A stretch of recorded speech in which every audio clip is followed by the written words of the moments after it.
राष्ट्रवादीच्या विलीनीकरणानंतर नेतृत्वाबाबत चर्चा होणार। दोन्ही पक्ष एकत्र करण्याबाबत अजित पवार यांचं कुटुंब शरद पवारांसोबत करणार चर्चा। 2 दिवसात निर्णय होणार असल्याची सूत्रांची माहिती।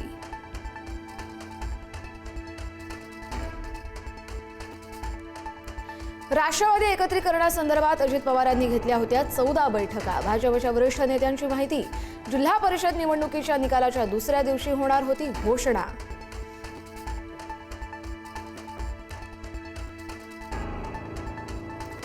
दोन्ही राष्ट्रवादी एकत्र येण्याच्या दिशेने हालचाली।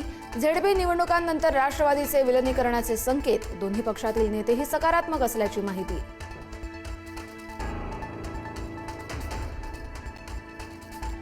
अजितदादांच्या निधनानंतर राजकीय घडामोडींना वेग। राष्ट्रवादीच्या राष्ट्रीय अध्यक्षपदाची सूत्र प्रफुल्ल पटेलांकडे सोपवली जाण्याची शक्यता।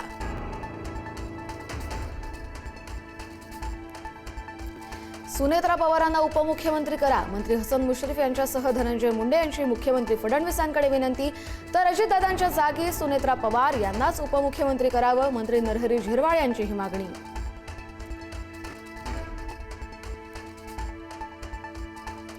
अजितदादांच्या अकाली निधनामुळे राज्याचा अर्थसंकल्प मुख्यमंत्री फडणवीसच मांडण्याची शक्यता।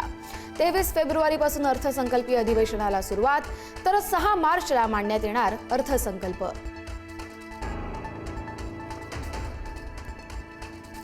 दिवंगत अजित पवारांकडे असलेली खाती कोणाला द्यावी या संदर्भात राष्ट्रवादी आज मुख्यमंत्री फडणवीसांना पाठवणार पत्र।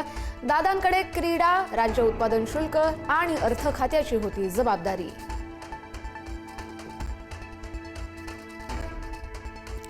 अजितदादांच्या आठवडीनं इगतपुरीचे राष्ट्रवादीचे आमदार हिरामण खोसकर भाऊक।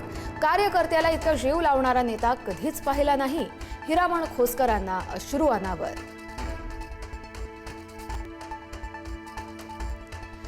राष्ट्रवादीकडून जिल्हा परिषद पंचायत समितीच्या प्रचाराला स्थगिती। दादांच्या निधनामुळे पक्षावर शोककळा। निवडणुकीसाठी कुठलीही रॅली, प्रचार सभा न घेण्याचा निर्णय। अजित पवारांच्या निधनामुळे आगामी जिल्हा परिषद पंचायत समितीच्या निवडणूक वेळापत्रकात बदल। 5 फेब्रुवारीऐवजी 7 फेब्रुवारीला मतदान, तर 9 फेब्रुवारीला निकाल।